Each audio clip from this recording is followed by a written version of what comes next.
ಆಳುಗಳನ್ನು ತೆಗೆದುಕೊಂಡು ಬಾವಿಯನ್ನು ತೋಡ್ತಾರೆ. ಆದರೆ ಇವರು ಒಬ್ಬರು ಗೌರಿ ನಾಯ್ಕ್ ಸುಮಾರು 58 ವರ್ಷದ ಈ ಮಹಿಳೆ ಬಾವಿಯನ್ನು ತೋಡಿದ್ದಾರೆ ಮತ್ತು ಆ ಬಾವಿಯಲ್ಲಿ ಇವತ್ತು ನೀರು ಬಂದಿದೆ. ಈಗಾಗಲೇ ಈ ಹಿಂದೆ ಹೇಳಿದಂತೆ ಬಾವಿಯ ಒಂದು ಗಂಗೆ ಪೂಜೆಯನ್ನು ಮಾಡಿದ್ದಾರೆ. ಅವರ ಕುಟುಂಬದವರು ಕೂಡ ಗಂಗೆ ಪೂಜೆಯನ್ನು ಕೂಡ ಮಾಡಿರುವಂಥದ್ದು. ಗಣೇಶ್ ನಗರದ ಜನತೆ ಕೂಡ ಇದಕ್ಕೆ ಅವರ ಜೊತೆಗೆ ಇದ್ದಾರೆ. ಯಾಕಂತಂದ್ರೆ ಅಂದಿನಿಂದ ಇಂದುವರೆಗೂ ಕೂಡ ಜನ ಇದ್ದಾರೆ ಮತ್ತು ನಿಮ್ಮ ಹೆಮ್ಮೆಯ ರಿಪಬ್ಲಿಕ್ ಕನ್ನಡ ವಾಹಿನಿ ಕೂಡ ಅವರ ಅಡೆತಡೆಗಳಿಗೆ ಯಾವಾಗ ಅಧಿಕಾರಿಗಳು ಅಡೆತಡೆ ಮಾಡಿದ್ರು ಅವತ್ತಿನಿಂದ ಇವತ್ತಿಗೂ ಕೂಡ ಅವರ ಬೆನ್ನಿಗೆ ನಿಂತು ನಾವು ಕೂಡ ಅವರಿಗೆ ಒಂದು ಧೈರ್ಯವನ್ನು ತುಂಬಿದ್ವಿ. ಯಾಕಂತಂದ್ರೆ ಬಾವಿ ಕೆಲಸ ಅಂದ್ರೆ ಕೇವಲ ಮಣ್ಣು ಅಲ್ಲ, ಬಹಳ ಆಳದವರೆಗೆ ಕಲ್ಲುಗಳು ಬಂದಿರೋದ್ರಿಂದ ತುಂಬಾ ಕಷ್ಟವನ್ನು ಕೂಡ ಅನುಭವಿಸಿದ್ರು. ಈ ಬಗ್ಗೆ ಗೌರಿ ನಾಯ್ಕರ ಮಾತಾಡ್ಸೋಣ. ಅಮ್ಮ, ಎಷ್ಟು ದಿವಸ ಆಯ್ತು ಈ ಬಾವಿ ತೋಟಕ್ಕೆ? ಎಷ್ಟು ದಿವಸ ಆಯ್ತು ಮತ್ತೆ ನೀರು ಬಂದಿದೆ, ಏನ್ ಹೇಳ್ತೀರಿ? ನೀರು ಬಂದದೆ, ಆದ್ರೂ ಒಂದು 35 ದಿನ ಆಯ್ತು ಈ ಬಾವಿ ತೋಡುಕತ್ತಿ. ಈಗ 45 ಅಡಿ ಆಗದೆ. ಇವತ್ತೇ ಈ ಮಿಷನ್ ಹಾಕ್ತಾರಲ್ಲ, 50 ಅಡಿಗೆ ಹೋಗ್ತದೆ ಈಗ. ಬಹಳ ಕಷ್ಟ ಆಯ್ತಾ? ಯಾವ ರೀತಿಯ ಕಷ್ಟ ಅನುಭವಿಸಿದ್ರಿ ಬಾವಿ ತೋಡ್ಬೇಕಿದ್ರೆ? ಕಷ್ಟ ಕೆಲಸ ಮಾಡಿ ಏನು ಕಷ್ಟ ಅನ್ಸೋದಿಲ್ಲ ನಂಗೆ, ಮಾಡ್ತಾ ಇರ್ತೇನೆ. ಆದರೆ ಅಧಿಕಾರಿಗಳು ಅವರು ಇವರು ಬೆಳೆದದ್ದು ಕರ್ಕರೆ ಬಂದು ನನಗೆ ಸ್ವಲ್ಪ ತೊಂದರೆ ಆಯಿತು. ಅದು ನೀವು ನಿಮ್ಮ ರಿಪಬ್ಲಿಕ್ ಕನ್ನಡದವ್ರು ಬಂದು ಎಲ್ಲ ಬಗೆಹರಿಸಿದ್ರಲ್ಲ, ಭಾಳ ಧೈರ್ಯ ಬಂತು, ಮಾಡಿದೆ. ಕಲ್ಲೆಲ್ಲ ಹೊಡಿಲಿಕ್ಕೆ ಕಷ್ಟ ಆಗಿಲ್ವಾ ನಿಮ್ಗೆ? ಕಲ್ಲು ಹೊಡೆಯೋ ಕಷ್ಟ ಆಗ್ತದೆ, ಹೌದು. ನಾವು ಒಂದು ದಾರಿ ಮೇಲೆ ಕಲ್ಲು ಮುಳ್ಳು ಎಲ್ಲ ಇರ್ತದೆ, ನಡೆಯುವಾಗ ಏನು ಮಾಡೋಕ್ಕಾಗೋದಿಲ್ಲ, ನಡೆಯಲೇಬೇಕು, ನಡೆಯು. ಖುಷಿ ಆಗ್ತಾ ಇದೆ ಈಗ ತುಂಬಾ? ಈಗ ಭಾಳ ತುಂಬ ಖುಷಿ ಆಗ್ತಾ ಇದೆ. ನಿಮ್ಮ ಶ್ರಮ ಸಾರ್ಥಕ ಆಗಿದೆ? ನನ್ನ ಶ್ರಮಕ್ಕಿಂತನೂ ಆ ತಾಯಿ ಮಾರಿಕಾಂಬೆಗೆ 3 ನಮನ.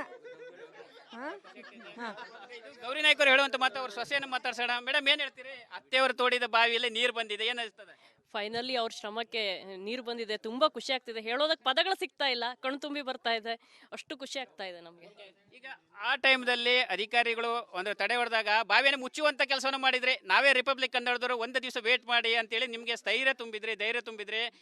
ನಂತರ ಆಗಿದ್ದು ಒಂದು ಪವಾಡನೆ ಅಂತ ಹೇಳ್ಬೋದು, ಅಂದ್ರೆ ನಿರಂತರವಾಗಿ ಕೆಲಸ ನಡೀತಾ ಇದೆ. ಹೌದು, ಅವತ್ತು ಆರ್ ಕನ್ನಡದವ್ರು ಇಲ್ಲ ಅಂದ್ರೆ ನಾವು ಮುಚ್ಚಲೇಬೇಕು ಅಂತ ಅನ್ಕೋಬಿಟ್ಟಿದ್ವಿ. ಯಾಕಂದ್ರೆ ಎಲ್ಲ ಬೇರೆ ಬೇರೆ ಅಡೆತಡೆಗಳು ಬಂದು ನಮಗೆ ಇದ್ರ ಸವಾಸವೇ ಬೇಡ, ಅಷ್ಟು ಅಡೆತಡೆಯನ್ನು ಒಡ್ಡಿದ್ರು. ಅವತ್ತು ಆರ್ ಕನ್ನಡ ನಮ್ಮ ಬೆನ್ನೆಲುಬಾಗಿ ನಿಂತು ಈ ನೀರನ್ನ ಕಾಣೋದಕ್ಕೆ ಒಂದ್ ಲೆಕ್ಕದಲ್ಲಿ ಆರ್ ಕನ್ನಡದವರು ನಮಗೆ ಸಹಾಯ ಮಾಡಿದ್ದಾರೆ. ಹಾಗಾಗಿ ತುಂಬ ಹೃದಯದ ಕೃತಜ್ಞತೆಗಳನ್ನ ಸಲ್ಲಿಸ್ತೇನೆ. ನಮ್ಮ ಅತ್ತೆಯ ಶ್ರಮ ಎಷ್ಟಿದೆಯೋ ಅದರಲ್ಲಿ ಆರ್ ಕನ್ನಡದವ್ರ ಶ್ರಮವೂ ಅಷ್ಟೇ ಇದೆ ಈ ನೀರು ಬರೋದಕ್ಕೆ.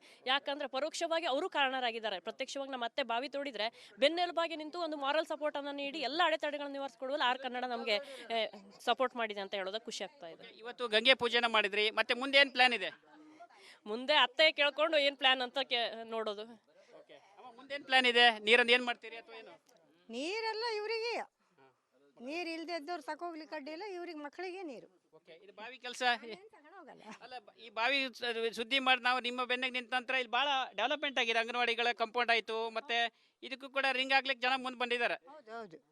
ಏನ್ ಹೇಳ್ತೀರಿ? ಈಗ ನಾ ಮಾಡ್ತೇನೆ ನೀ ಮಾಡ್ತೇನೆ ಅಂತ ಇದ್ದಾರೆ, ಯಾರು ಬೇಕಾದ್ರೆ ಮಾಡ್ಕೊಳ್ಳಿ ಅಧಿಕಾರಿಗಳು, ಅದು ನಮಗೆ ನೀರಂತೂ ಬಂತು.